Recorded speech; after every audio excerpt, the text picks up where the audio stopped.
പിതാവിന്റെയും പുത്രന്റെയും പരിശുദ്ധാത്മാവിന്റെയും നാമത്തിൽ ആമേൻ. ഇന്ന് മാർച്ച് 2-ാം തീയതി ഞായറാഴ്ച. അമ്മേ പരിശുദ്ധമ്മേ, അമ്മേ പരിശുദ്ധ ദൈവമാതാവേ, അന്ന് അങ്ങ് കൃപാസനത്തിൽ പ്രത്യക്ഷപ്പെട്ട് വരാൻ പോകുന്ന മഹാദുരന്തത്തിൽ നിന്ന് രക്ഷപ്പെടാനും എല്ലാവർക്കും വേണ്ടി പ്രാർത്ഥിക്കുവാനും ആവശ്യപ്പെട്ടിട്ട് 20 വർഷം കഴിഞ്ഞ ഈ വേളയിൽ ഞങ്ങൾക്കും ഈ ദേശത്തിനും അങ്ങ് മാധ്യസ്ഥം തേടി തന്ന എല്ലാ അനുഗ്രഹങ്ങൾക്കും കൃപകൾക്കും ഞങ്ങളിപ്പോൾ ഹൃദയം നിറഞ്ഞ നന്ദി പറയുന്നു. അമ്മേ പരിശുദ്ധമേ, ജപമാല മാതാവേ, സകല കൃപാസനം പ്രാർത്ഥനയോടും ചേർത്ത് ഞങ്ങളിപ്പോൾ പ്രാർത്ഥിക്കുന്ന ഈ കുടുംബത്തിന്റെ പ്രത്യേക നിയോഗം. മക്കളെ,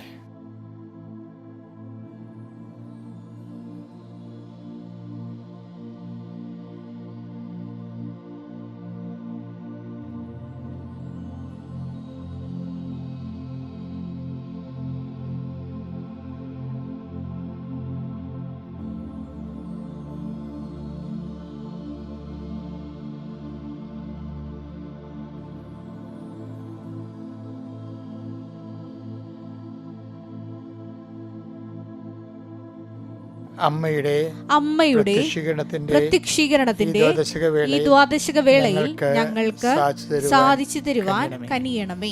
വിശ്വാസ പ്രമാണം. സർവശക്തനായ പിതാവും ആകാശത്തിന്റെയും ഭൂമിയുടെയും സൃഷ്ടാവുമായ ദൈവത്തിൽ ഞാൻ വിശ്വസിക്കുന്നു. അവിടുത്തെ ഏകപുത്രനും ഞങ്ങളുടെ കർത്താവുമായ ഈശോമിശിഹായിലും ഞാൻ വിശ്വസിക്കുന്നു. ഈ പുത്രൻ പരിശുദ്ധാത്മാവിനാൽ ഗർഭസ്ഥനായി കന്യകാമറിയത്തിൽ നിന്ന് പിറന്ന് പൊന്തിയോസ് പീലാത്തോസിന്റെ കാലത്ത് പീഡകൾ സഹിച്ച് കുരിശിൽ തറയ്ക്കപ്പെട്ട് മരിച്ച് അടക്കപ്പെട്ട് പാതാളങ്ങളിൽ ഇറങ്ങി മരിച്ചവരുടെ ഇടയിൽ നിന്ന് 3-ാം നാൾ ഉയർത്ത് സ്വർഗത്തിലേക്ക് എഴുന്നള്ളി സർവശക്തിയുള്ള പിതാവായ ദൈവത്തിന്റെ വലതുഭാഗത്തിരിക്കുന്നു. അവിടെ നിന്ന് ജീവിക്കുന്നവരെയും മരിച്ചവരെയും വിധിക്കുവാൻ വരുമെന്നും ഞാൻ വിശ്വസിക്കുന്നു. പരിശുദ്ധാത്മാവിലും ഞാൻ വിശ്വസിക്കുന്നു. വിശുദ്ധ കത്തോലിക്കാ സഭയിലും പുണ്യവാന്മാരുടെ ഐക്യത്തിലും പാപങ്ങളുടെ മോചനത്തിലും ശരീരത്തിന്റെ ഉയർപ്പിലും നിത്യമായ ജീവിതത്തിലും ഞാൻ വിശ്വസിക്കുന്നു. ആമേൻ. സുഖസ്ഥനായ ഞങ്ങളുടെ പിതാവേ, അങ്ങയുടെ നാമം പൂജിതമാകണമേ. അങ്ങയുടെ രാജ്യം വരണമേ. അങ്ങയുടെ തിരുമനസ് സ്വർഗത്തിലെ പോലെ ഭൂമിയിലും ആകണമേ. അന്നു വേണ്ടുന്ന ആഹാരം ഇന്ന് ഞങ്ങൾക്ക് തരണമേ. ഞങ്ങളോട് തെറ്റ് ചെയ്യുന്നവരോട് ഞങ്ങൾ ക്ഷമിക്കുന്നത് പോലെ ഞങ്ങളുടെ തെറ്റുകൾ ഞങ്ങളോടും ക്ഷമിക്കണമേ. ഞങ്ങളെ പ്രലോഭനത്തിൽ ഉൾപ്പെടുത്തരുതേ, തിന്മയിൽ ഞങ്ങൾ രക്ഷിക്കണമേ. ആമേൻ. നന്മ നിറഞ്ഞ മറിയമേ, സ്വസ്തി. കർത്താവ് അങ്ങയുടെ കൂടെ സ്ത്രീകളിൽ അങ്ങ് അനുഗ്രഹിക്കപ്പെട്ടവളാകുന്നു. അങ്ങയുടെ ഉദരത്തിൻ ഫലമായി ഈശോ അനുഗ്രഹിക്കപ്പെട്ടവനാകുന്നു. പരിശുദ്ധ മറിയമേ, തമ്പുരാന്റെ അമ്മേ, പാപികളായ ഞങ്ങൾക്ക് വേണ്ടി ഇപ്പോഴും ഞങ്ങളുടെ മരണസമയത്തും തമ്പുരാനോട് അപേക്ഷിക്കണമേ. ആമേൻ. എൻ്റെ പ്രിയപ്പെട്ടവരെ, നമ്മൾ പരീക്ഷ തന്നെയാണ് വിഷയം. പരീക്ഷ കുഞ്ഞുങ്ങളൊക്കെ വിളിച്ച് ഉണർത്തെ അമ്മമാരെ കൂടെ നിർത്തണമെന്ന് ഞാൻ നേരത്തെ പറഞ്ഞിട്ടുണ്ടായിരുന്നു. പരീക്ഷ തുറന്നുകൊണ്ടിരിക്കുന്ന ഒരു സമയമാണ്. അതുകൊണ്ട് തന്നെ ചില അമ്മമാരൊക്കെ ഇല്ലേ, പരീക്ഷ ഹാളിൽ പോയി കുഞ്ഞുങ്ങൾ പോകുമ്പോൾ പുറത്ത് നിന്നുകൊണ്ട് ജപമാല ചൊല്ലി പ്രാർത്ഥിക്കും, പള്ളിയിൽ പോയിരുന്ന് പ്രാർത്ഥിക്കും. അപ്പം നിർണായകമായ പരീക്ഷയ്ക്ക് പ്രേയർ സപ്പോർട്ട് ഭയങ്കര അനുഗ്രഹമാണ്. അത് ദൈവഹിതമാണെങ്കിൽ ഒരു കാരണവശാലും തടസ്സം ഉണ്ടാകത്തില്ല. നമ്മുടെ തടസ്സങ്ങളെ തട്ടിത്തെറിപ്പിച്ചുകൊണ്ട് ദൈവം അത് നിറവേറ്റും. അപ്പം നമ്മുടെ തടസ്സങ്ങളൊന്നും മാറാൻ വേണ്ടിയാണ് നമ്മൾ ശരിക്കും പറഞ്ഞാൽ പ്രാർത്ഥിക്കണത്. നമ്മളുടെ ദൈവതിരുസന്നിധി നമുക്കുള്ള ചില തടസ്സങ്ങളൊക്കെ ഇല്ലേ, ദൈവത്തിന് നിരക്കാത്ത നമ്മുടെ പഴയ ഫയലൊക്കെ പരിശോധിക്കണമെങ്കിൽ പ്രാർത്ഥിക്കാൻ പോലും നമുക്ക് ചിലപ്പോൾ അനുവാദം തരത്തില്ല. ചില ആൾക്കാർക്ക് അപ്പോയിൻമെൻറ്റ് കൊടുക്കത്തില്ല, കാണാൻ അനുവദിക്കത്തില്ലെന്ന് പറഞ്ഞാൽ കാണാൻ അനുവദിച്ചില്ലെന്നൊക്കെ പറയത്തില്ല. അതുപോലെ തന്നെ പഴയ ഫയലുള്ളത് കൊണ്ടാണ് ഈ കാണാൻ അനുവദിക്കാത്തത്. അപ്പം അതുകൊണ്ട് തന്നെ നമ്മുടെ പ്രാർത്ഥനകളും അതുപോലെ തന്നെ ഉപപ്രവർത്തനങ്ങളും പ്രേക്ഷിത പ്രവർത്തനങ്ങളും എല്ലാം നമ്മുടെ യോഗ്യതയെ വർദ്ധിപ്പിക്കാനാണ്, ദൈവത്തിൻ്റെ കരുണയെ പ്രജ്വലിപ്പിക്കാൻ വേണ്ടിയാണ് ശരിക്കും പറഞ്ഞാൽ. കാര്യം ആ ഒരു കാര്യം പ്രാർത്ഥിക്കാൻ കർത്താവ് തന്നെ പറഞ്ഞിട്ടുണ്ടല്ലോ. അതുകൊണ്ടാണ് നമ്മൾ പ്രാർത്ഥനയ്ക്ക് പ്രാധാന്യം കൊടുക്കുന്നത്. കർത്താവ് ഇതിൻ്റെ ഉന്നതമായ നാമത്തിൽ സ്വസ്ഥം ചെയ്യുന്ന പരീക്ഷ കുഞ്ഞുങ്ങളെ സമർപ്പിച്ച് പ്രാർത്ഥിക്കുന്ന നിശ്ചയം. പരീക്ഷയ്ക്ക് വേണ്ടി ഓരോ വിഷയം, കുറച്ച് വിഷയങ്ങൾ കഴിഞ്ഞു, ചില വിഷയങ്ങളെക്കുറിച്ച് ഡൗട്ടുണ്ട്, ചില വിഷയങ്ങൾ കൂട്ടി നോക്കിയിട്ട് അത്ര തൃപ്തിയല്ല. അങ്ങനെ പലതരത്തിലുള്ള വിവിധ വിചാര വിജിംഭൃതരായിട്ടാണ് ആൾക്കാർ കുഞ്ഞുങ്ങളെ ജീവിക്കണത്. അവരെല്ലാം സമർപ്പിച്ച് പ്രാർത്ഥിക്കുന്ന ഈശോയെ, എവിടെയെങ്കിലും മിസ്സായി പോയിട്ടുണ്ടെങ്കിൽ അടുത്ത സബ്ജക്റ്റ് കൊടുത്താൽ ടാലി ആകാൻ കർത്താവ് നിന്റെ പ്രത്യേക അനുഗ്രഹം നൽകണം പ്രാർത്ഥിക്കുന്നു. ഓരോ വിഷയത്തെ കർത്താവ് ഇപ്പോഴും മക്കൾ പറയണത് എങ്ങനെയെങ്കിലും ജയിച്ചാൽ മതി, പക്ഷെ അങ്ങനെയല്ല. ആ ഉപരി വിദ്യാഭ്യാസം വേണമെങ്കിൽ ഉന്നതമായ വിജയം കൈവരിച്ചില്ലെങ്കിൽ ഒത്തിരിയേറെ കടമ്പകളുണ്ട് കർത്താവ്. അതുകൊണ്ട് അങ്ങനെ ആശ്രയിക്കുന്ന എല്ലാ മക്കളെയും നീ സമൃദ്ധമായി അനുഗ്രഹിക്കണമേ. അവരുടെ കഴിവിനേക്കാൾ ഉപരി കർത്താവ് അങ്ങയുടെ കൃപയാൽ അവർക്ക് ആവശ്യമായ മാർക്ക് നൽകി അവരുടെ ഉപരി വിദ്യാഭ്യാസം ഭാവിയും സുരക്ഷിതമാക്കാനുള്ള കർത്താവ് ഇടങ്ങൾ നൽകണം പ്രാർത്ഥിക്കുന്നു. ഇനി കർത്താവ് ഈ പരീക്ഷ നമ്മുടെ ഇനി കുഞ്ഞുങ്ങളെ എഴുത്തിനിരുത്തണതും അതുപോലെ തന്നെ കുഞ്ഞുങ്ങളെ പ്രവേശനോത്സവത്തിന് കൊണ്ടുപോകുന്ന അമ്മമാരെ കൊണ്ട്. അപ്പൊ കുഞ്ഞുങ്ങള് ഒരു കാരണവശാലും എഴുത്തിന് പോലും ഇരുത്താതെ, എഴുത്ത് പോലും പഠിക്കാത്ത ഭയങ്കര അഗ്രസീവായിട്ടുള്ള കുഞ്ഞുങ്ങളുണ്ട്, അനുസരിക്കാത്ത കുഞ്ഞുങ്ങളുണ്ട്, ഭയങ്കര പിടിവാശിയുള്ള ആ മക്കളെല്ലാം കർത്താവ് നിന്റെ തിരുമുറുവാർന്ന് വലത് കർത്താൽ അങ്ങ് സ്പർശിക്കണമേ. ഓട്ടിസമുള്ള മക്കള്, ഹൈപ്പർ ആക്ടിവിറ്റി ഉള്ള മക്കള്, പ്രത്യേകിച്ച് കർത്താവ് ഭയങ്കര പലതരത്തിലുള്ള ദുശാഠ്യങ്ങളുള്ള കുഞ്ഞുങ്ങള്, അതുമൂലം സമാധാനം നഷ്ടപ്പെട്ട അമ്മമാര്, ഉറക്കം നഷ്ടപ്പെട്ട അമ്മമാര്, കുഞ്ഞുങ്ങൾ ഉറങ്ങാത്ത കാരണം അമ്മമാർക്ക് ഉറങ്ങുന്നില്ല, അവർക്ക് പറയണതെല്ലാം ഭയങ്കര ഇറിറ്റേഷനായിട്ട് തോന്നുന്നു, കുടുംബത്തിൽ അതിന്റെ പേരിൽ വലിയ കലഹങ്ങൾ ഉണ്ടാകുന്നു,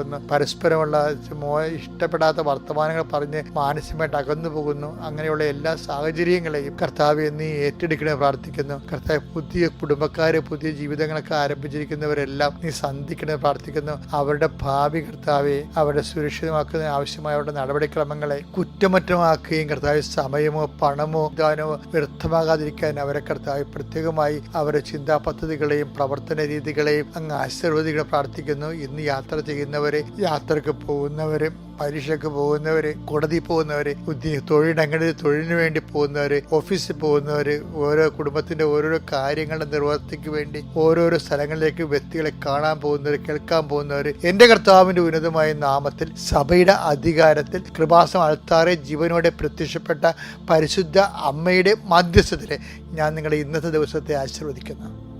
എൻ്റെ പ്രിയപ്പെട്ടവരെ, അടുത്ത തിങ്കളും ബുധനൊക്കെ ആയിട്ട് നമ്മുടെ കേരള സഭ നോൻപിലേക്ക് പ്രവേശിക്കുകയാണ്. നോൻപിലും അതുപോലെ തന്നെ കർശനമായി നോൻപെടുക്കുന്നവരുണ്ട്. അതുപോലെ തന്നെ നോൻപ് ചില സഭകളിൽ അത് കടമായി മാറും. ചില ദിവസങ്ങളിൽ നോൻപ് ചിലപ്പോൾ നോൻപ് ദിവസമായിരിക്കും, അല്ലെങ്കിൽ ദുഃഖ വെള്ളിയാഴ്ചയായിരിക്കും. പിന്നെ കടമുള്ള ദിവസങ്ങളുണ്ട്. ദൈവതിരുസന്നിധിയിൽ നമുക്ക് ഒബ്ലിഗേഷൻ മണ്ടേറ്ററി ആയിട്ട് ചെയ്യേണ്ട കാര്യങ്ങൾ, അപ്പോൾ ചെയ്യാതെ വരുമ്പോൾ അത് കടമായിട്ട് മാറും. പക്ഷേ കടം എന്ന് പറയുമ്പോൾ ശരിക്കും പറഞ്ഞാൽ നമ്മൾ ദൈവത്തിന് കടം തന്നെ രണ്ട് തരമുണ്ട്. നമ്മൾ ദൈവത്തിന് കൊടുക്കാനുള്ളത് കടങ്ങൾ, പിന്നെ ദൈവം നമുക്ക് തരാനുള്ള കടങ്ങളുണ്ട്. നിങ്ങളൊക്കെ ഇതെന്ത് വർത്തമാനമാണ് ഈ പറയണത്? ദൈവം നമുക്ക് കടം തരാനുണ്ടെന്ന് അത് കഴിഞ്ഞാൽ നമ്മൾ ചില കാര്യങ്ങൾക്ക് നമ്മൾ ആത്മാർത്ഥമായിട്ട് ജീവിക്കും. ചില ആൾക്കാരൊക്കെ ഭർത്താവ് ചില പറഞ്ഞില്ലേ, എൻ്റെ അച്ഛാ ഞങ്ങൾക്ക് ഭർത്താവിന് കുഞ്ഞുങ്ങളൊന്നും ഉണ്ടാകത്തില്ല, എനിക്കാണെങ്കിൽ ഒരു കുഞ്ഞിനെ പെറ്റ് വളർത്താനുള്ള ഭയങ്കര കൊതിയാണ്, എനിക്ക് ചില സ്ഥലത്ത് ചത്ത് കളയാൻ തോന്നും, എന്നാലും ഞാൻ ഈ മനുഷ്യനെ പിരിയത്തില്ല. എന്താ കാര്യം? ഞാൻ കർത്താവിൻ്റെ അടുത്ത് നിന്ന് വാഗ്ദാനം ചെയ്തതല്ലേ, അപ്പോൾ ഒരു കുഞ്ഞില്ലെന്ന് വിചാരിച്ചുകൊണ്ട് ഞാൻ ഭർത്താവിനെ പിരിയുക. പക്ഷേ എനിക്കാണെങ്കിൽ എപ്പോഴും മറ്റു കുഞ്ഞുങ്ങളെ കാണുമ്പോൾ കെട്ടിത്തൂക്കി ചകട സങ്കടം വരും. അപ്പോൾ ദൈവത്തിൻ്റെ സന്നിധിയിൽ കൂദാശയുടെ ബലത്തിൽ ഇവരിങ്ങനെ ക്രിസ്തുവിൻ്റെ നാമത്തെ സഹിക്കുകയാണ്. അതാണ് കടം. അപ്പോൾ ദൈവം ഇങ്ങോട്ട് ഒരാളുടെ കടമാണ്. അതായത് നിങ്ങളെപ്പോഴും അപ്പോൾ കടം അതായത് ഈ സാലറി ചാലഞ്ച് എന്നൊക്കെ കേൾക്കത്തില്ലേ, എന്താണ് ബിരിയാണി ചാലഞ്ച് എന്നൊക്കെ പറയത്തില്ലേ, അതുപോലെ ഇതുപോലെ ഒരു നമ്മുടെ ഒരു ചാലഞ്ചായിട്ട് എടുക്കണം ദൈവം നമുക്ക് തരാനുള്ള കടങ്ങൾ. അതെന്ന് വെച്ച് കഴിഞ്ഞാൽ അത് നമ്മുടെ ജീവിതത്തിൻ്റെ ഒരു ചാലഞ്ച്. മുൻപ് കാലത്തും എല്ലാ കാലത്തും നമ്മൾ ഒരു കടക്കാരനായി മാറുന്നതിനേക്കാളുപരി എപ്പോഴും കണക്ക് വെക്കുമ്പോൾ കർത്താവിന് ഇങ്ങോട്ട് തരാനുണ്ടാകണം എന്ന് വെച്ചാൽ അഹങ്കാരം കൊണ്ട് അങ്ങനെ പറയണതല്ല ശരിക്കും പറഞ്ഞാൽ. മറിച്ച് നമ്മൾ സുവിശേഷമായിട്ട് ജീവിക്കുമ്പോൾ നിങ്ങൾ ഓർക്കൽ ദൈവത്തിൻ്റെ ആനുകൂല്യത്തെ പ്രതി നമുക്ക് ഡേ ടു ഡേ കർത്താവ് ക്യാഷ് ക്ലിയറൻസ് നടക്കുന്ന ഒരു കമ്മ്യൂണിക്കേഷൻ, ഒരു ബിസിനസ് റിലേഷൻ അല്ല ദൈവം നമ്മളുമായിട്ടുള്ളത്. അതുകൊണ്ട് തന്നെ കർത്താവ് പലപ്പോഴും നമ്മൾ കുഞ്ഞുനാൾ മുതൽ ദൈവം നമ്മൾ നടക്കുന്ന ആളാണ്. പക്ഷേ നമ്മൾ ഒരു 12 വയസ്സിൽ പ്രാർത്ഥിച്ചതാണ്, കർത്താവ് എനിക്കൊരു കുടിയനെ തരരുത് കേട്ടാ, എനിക്ക് ജീവിക്കാൻ പറ്റത്തില്ല എന്ന് നമ്മൾ 12 വയസ്സ് പ്രാർത്ഥിച്ചതാണ്. അത് കെട്ടണ വരെ പറഞ്ഞിട്ടുണ്ട്. പക്ഷെ കെട്ടിക്കഴിഞ്ഞപ്പോൾ തന്നിരിക്കണ കുടിയനെയാണ്. അപ്പോൾ ആരാണ്? ദൈവം കടക്കാരനായി. നമുക്ക് അപ്പോൾ ചില ആൾക്കാർക്ക് പരിശുദ്ധാത്മ ഉള്ളവർക്ക് അത് ഭയങ്കര ആഘോഷം എടുക്കും. എന്താണ്? കർത്താവെ കണക്ക് വെച്ചാൽ നീ എനിക്ക് തരാനുള്ളൂ, അങ്ങനെ പറയാനുള്ള ഒരു അവസ്ഥ ഉണ്ടെങ്കിൽ നമ്മൾ രക്ഷപ്പെട്ടു. കാര്യം കർത്താവിന് പറയാൻ കടങ്ങളെ ഈ ആൾ മാനിക്കുന്ന ആളാണ്. അതാണ് പറയണത്. എന്തെങ്കിലും കൂടുതൽ ചിലവാകുകയാണെങ്കിൽ ആ സമരക്കാരൻ്റെ കഥയില്ലേ, സമരക്കാരൻ്റെ കഥയിൽ എന്താ പറയണത്? അയാളെ കൊണ്ട് സത്തത്തെ കൊണ്ട് ചികിത്സിച്ച് എന്നിട്ട് സത്രക്കാരനോട് പറയണേ, ഇവനെ ഏറ്റെടുത്തിരിക്കണില്ലേ, എന്തെങ്കിലും നിങ്ങളുടെ കയ്യിൽ നിന്ന് കൂടുതൽ ചിലവാകാൻ സാധ്യതയുണ്ട്. ഒരു മനുഷ്യനെ നമ്മൾ ഏറ്റെടുക്കുമ്പോൾ അത് ഭർത്താവാകാം, ചിലപ്പോൾ മക്കളാകാം, ചിലപ്പോൾ ഭാര്യയാകാം, ചിലപ്പോൾ കൂട്ടുപണിക്കാരനാകാം. ഒരാളെ ഏറ്റെടുക്കുമ്പോൾ തീർച്ചയായിട്ടും നമ്മൾക്കൊന്ന് കൂടുതൽ ചിലവാകും. കാര്യം എന്താ? നമ്മെ സ്നേഹിച്ചാൽ അവരതുപോലെ സ്നേഹിക്കണം നിർബന്ധമില്ല. കൂടുതൽ നമ്മുടെ നിന്നാണ് ചിലവാകണത്. ഇപ്പോൾ ചിലർക്ക് അങ്ങോട്ടും ഇങ്ങോട്ടും മിണ്ടാടക്കണത് എന്തുകൊണ്ടാണ്? അതായത് ഞാൻ അവനെ സ്നേഹിക്കണത് അവൻ്റെ കാര്യത്തിലൊക്കെ ഒരു കുഴപ്പമില്ല, അവരുടെ കാര്യം അതൊക്കെ. പക്ഷേ ഇങ്ങോട്ട് അതുപോലെ ഇല്ല. ഇങ്ങോട്ടൊക്കെ കാര്യം പറയുമ്പോൾ കൈ അവരുടെ കുറുങ്ങിപ്പോകും. അപ്പം നമ്മളെ അങ്ങോട്ട് സ്നേഹിക്കുന്ന കാരണം അത് ചിലപ്പോൾ ഇങ്ങോട്ട് തിരിച്ച് കിട്ടത്തില്ല. ചെറിയ മനഃപൂർവ്വം തരത്തില്ല. മുതലെടുപ്പ് പാടി ഉണ്ടാവില്ല. അതൊക്കെ ഉണ്ടാവും. ഭൂമിയിലുള്ളതാണ് ഇതൊക്കെ. അപ്പോൾ ചൊവ്വാഗ്രഹത്തിൽ നിന്ന് വന്നതല്ല, എല്ലാ വീടും ഉള്ളതാണ്. കൂടുതൽ ഒരാളെ കെയർ ചെയ്യുമ്പോൾ കൂടുതൽ ചിലവാകും. ഇപ്പോൾ ഒരു ഓട്ടിസം കുഞ്ഞിനെ വളർത്തുകയെന്ന് വെച്ച് കഴിഞ്ഞാൽ സാധാരണ കുഞ്ഞിനെ വളർത്തുമ്പോൾ നമുക്ക് ഇങ്ങോട്ടാണ് വരുമാനം കിട്ടുന്നത്. വളർത്തി വലുതായിപ്പോൾ ഒന്ന് വരുമാനം കിട്ടിയെങ്കിൽ ഒരു സന്തോഷം ജീവിക്കുമ്പോൾ നമുക്ക് സന്തോഷം ഉണ്ടാകത്തില്ലേ? അപ്പോൾ അതൊരു വരുമാനമല്ലേ? പക്ഷേ ഒരു ഓട്ടിസം കുഞ്ഞിനെ വളർത്തുന്ന നോക്കിയേ, എല്ലാവരും അപ്പനും പേർക്കും അമ്മയും പേർക്കും എല്ലാവരും പേർക്കും. ചിലവർ ഇതും ചത്ത് കിട്ടിയാൽ മതി ചോദിക്കും. അവരത്രയും അനുഭവിച്ചിട്ട് എനിക്ക് സങ്കടം, ഈ ഓട്ടിസംകാരുടെ അമ്മമാരെ കാണുമ്പോൾ എനിക്ക് സങ്കടം വരും. പാവത്തുങ്ങൾ എന്തും അവർ സന്തോഷമൊന്നും ഇല്ല. അതിൻ്റെ ഇടയ്ക്ക് വഴക്കാ വീടുണ്ടെങ്കിൽ ഒരു സാന്ത്വനം ഉണ്ടെങ്കിൽ ആ പിള്ളേർ ഉറങ്ങും, അത് ഉറങ്ങത്തുമില്ല. ഇങ്ങനെ അപ്പം എന്താ കൂടുതൽ ചിലവാകുകയാണ്. അതെന്താ സംശയം? കർത്താവ് പറഞ്ഞെങ്കിൽ കൂടുതൽ നിനക്ക് കൂടുതൽ ഇപ്പം ദൈവം തന്നതാണെന്ന് പറഞ്ഞാൽ എല്ലാം ദൈവം തന്നതല്ലേ. അപ്പോൾ ഈ അതിനു വേണ്ടി ഒരാൾക്ക് നല്ല ആരോഗ്യമുള്ള കുഞ്ഞിനെയും കൊടുക്കും, നിനക്ക് ഓട്ടിസം കുഞ്ഞിനെ തരുമ്പോൾ എന്തോ ഒരു ഇംബാലൻസ് ഉണ്ടത്തില്ലേ? അപ്പം ആ ഓട്ടിസം കുഞ്ഞിന് കൂടുതൽ ചിലവാകത്തില്ലേ? ചിലവാകണ ആരാണ്? കൂടുതൽ ചിലവാകണമെങ്കിൽ എന്ത് ചെയ്യും? 10:35 വായിച്ചേ ലൂക്ക. അടുത്ത ദിവസം അവൻ സത്രം സൂക്ഷിപ്പുകാരന്റെ കയ്യിൽ, സത്രം സൂക്ഷിപ്പുകാരനാണ് ഈ കൊട്ടിച്ച കുഞ്ഞിന്റെ അമ്മയെന്ന് പറഞ്ഞ സത്രം സൂക്ഷിപ്പുകാരനാണ്. 2 ദനാറ കൊടുത്തിട്ട് പറഞ്ഞു എന്താ? ഇവന്റെ കാര്യം നോക്കിക്കൊള്ളാം. ഈ കഞ്ഞിന്റെ കാര്യം ഓട്ടിസമാണ് കേസ് ചെയ്തത്, അല്ലെങ്കിൽ ഹൈപ്പർ ആക്ടിവിറ്റിയാണ്, അല്ലെങ്കിൽ പ്രായമുള്ള മാതാപിതാക്കൾ, ഭ്രാന്തി പിടിച്ച കുഞ്ഞുങ്ങൾ പ്രായമുള്ളവരായിരിക്കാം. ഇവൻ്റെ കാര്യം നോക്കിക്കൊള്ളാമെന്ന് പറഞ്ഞിരിക്കണത്. അത് നമ്മുടെ ഒരു ചുമതല. അവൻ്റെ കാര്യം നോക്കി അത് ദൈവമാണ് പറഞ്ഞിരിക്കണം, അല്ലാതെ വീട്ടുകാർ പറഞ്ഞിരിക്കണമല്ല, പഞ്ചായത്ത് എന്ന് പറഞ്ഞിരിക്കണമല്ല. കർത്താവ് പറഞ്ഞിരിക്കണം ഇവൻ്റെ കാര്യം നോക്കിക്കൊള്ളണം, നിന്നെയാണ് ഏൽപ്പിച്ചിരിക്കണം. കൂടുതലായി എന്തെങ്കിലും ചെലവാകുന്നെങ്കിൽ ചെലവാകുമെന്ന് കർത്താവിനറിയാം. സാധാരണ കുഞ്ഞുങ്ങളെ കൊടുത്തവർ അടിച്ചുപൊളിച്ച് നടക്കുമ്പോൾ ഓടിച്ച കുഞ്ഞുങ്ങൾ നടക്കുന്നത് ഇതുപോലെയുള്ള കുടുംബത്തിൽ പരാരാപ്തമുള്ളവരില്ലേ, പ്രായം അപ്പനമ്മയുള്ളവർക്കൊക്കെ അടിച്ചുപൊളിച്ച് നടക്കാൻ പറ്റുമോ? ഒരു കുഞ്ഞ് സ്വന്തം അനിയത്തിന് മനസ്സമ്മതത്തിന് പോലും വരാത്തവർ, പോകാൻ പറ്റാത്തവർ എൻ്റെ മുമ്പിൽ നിന്ന് കരഞ്ഞിട്ടുണ്ട്.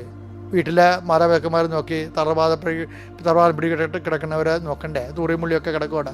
എന്തൊരവസ്ഥയാണ്. കൂടുതൽ ചിലവാകും. ഒരാളെ കെയർ ചെയ്യുമ്പോൾ കൂടുതൽ ചിലവാകും. അതാ പറയണത്. കൂടുതൽ 2 ദിനാറ കൂടുതൽ പറയണേ. കൂടുതൽ ചിലവാകുകയാണെങ്കിൽ എന്ത് ചെയ്യണം? ഞാൻ തിരിച്ചു വരുമ്പോൾ തന്നുകൊള്ളാം. തിരിച്ചു വരുമെന്ന് ഒരാളെ പറഞ്ഞിട്ടുള്ളൂ. ഇവിടുത്തെ പ്രശ്നം അതല്ലേ. Marks, Engels, Solomon, Socrates, Pliny, Plato, അത്ര അണ്ണന്മാർ ഇവിടെ നടന്ന് ഒരെണ്ണം തിരിച്ചു വരത്തില്ല. എല്ലാം ചത്ത് മണ്ണോട് പണ്ട് തിരിച്ചു വരുന്ന ഒരാളെ പറഞ്ഞിട്ടുള്ളൂ. എന്തെങ്കിലും കൂടെ ചിലവാകണമെങ്കിൽ എൻ്റെ 2ാമത്തെ വരവിന് ഞാൻ റെക്ടിഫൈ ചെയ്യും. അപ്പോൾ ആരാണ് കടം? അപ്പം കർത്താവിന് കടം കൊടുക്കണ പോലെയാണ് എൻ്റെ മകളെ, എൻ്റെ മകനെ, നീ ഒരു പാരിതോഷികം, ഒരു നന്ദിയില്ലാത്ത ഒരു ജോലി ഏറ്റെടുക്കണത് കർത്താവിന് കടം കൊടുക്കണ പോലെയാണ്. നോമ്പിൻ്റെ കാലത്ത് കർത്താവ് നിന്നെ സഹായിക്കും. ഞാനും കർത്താവിന് തിരിച്ചു വരവ് നോക്കി ജീവിക്കുന്ന ഒരാളാണ്. ചിലപ്പോൾ എന്തെങ്കിലുമൊക്കെ തെറ്റുകൾ സംഭവിക്കും. ഞാൻ കർത്താവിൻ്റെ തിരിച്ചു വരവെന്ന് പറയുമ്പോൾ ഏത് സമയത്തും വരാമല്ലോ. എപ്പോഴാണ് കർത്താവിനെ കാണാൻ പറ്റുന്ന ഈ ശാരീരിക അവസ്ഥ മാറണത്? അന്ന് കർത്താവിനെ കാണും നമ്മൾ. അപ്പം അതുകൊണ്ട് തിരിച്ചു വരവ് സുനിശ്ചിതമാണ്. എപ്പോൾ സംഭവിക്കുന്ന അറിയത്തുന്നതിൽ മാത്രമേ ഉള്ളൂ. അപ്പോൾ തിരിച്ചു വരുമ്പോൾ എന്താണ് കർത്താവ് ഇങ്ങോട്ട് നിങ്ങൾ തരാനുണ്ടാകണം. ആ രീതിയിൽ വേണം കണക്ക് അവസാനിക്കാൻ. എല്ലാ ദിവസവും കണക്ക് ക്യാരി ഓവർ ചെയ്യുമ്പോൾ ബാലൻസ് നോക്കുമ്പോൾ ഇങ്ങോട്ടേക്ക് കിട്ടാണ്ടാണ് കർത്താവിൽ നിന്ന്. എന്നാൽ തിരിച്ചുവരവ് ആഘോഷിക്കാൻ പറ്റും. ജീവിതം മുഴുവനും കർത്താവിൻ്റെ തിരിച്ചുവരവിൻ്റെ ഒരു ആഘോഷമാണെന്ന് ഓർക്കണേ. Thank you.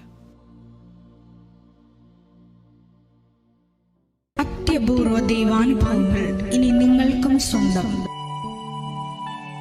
ഈ യൂട്യൂബ് ചാനൽ ഇതുവരെ സബ്സ്ക്രൈബ് ചെയ്തിട്ടില്ലെങ്കിൽ ഇപ്പോൾ തന്നെ സബ്സ്ക്രൈബ് ചെയ്യുക. ഈ വീഡിയോ ഇപ്പോൾ തന്നെ നിങ്ങളുടെ സുഹൃത്തുക്കൾക്ക് ഷെയർ ചെയ്തുകൊണ്ട് കർത്താവിൻ്റെ പ്രേക്ഷിതരാകുക.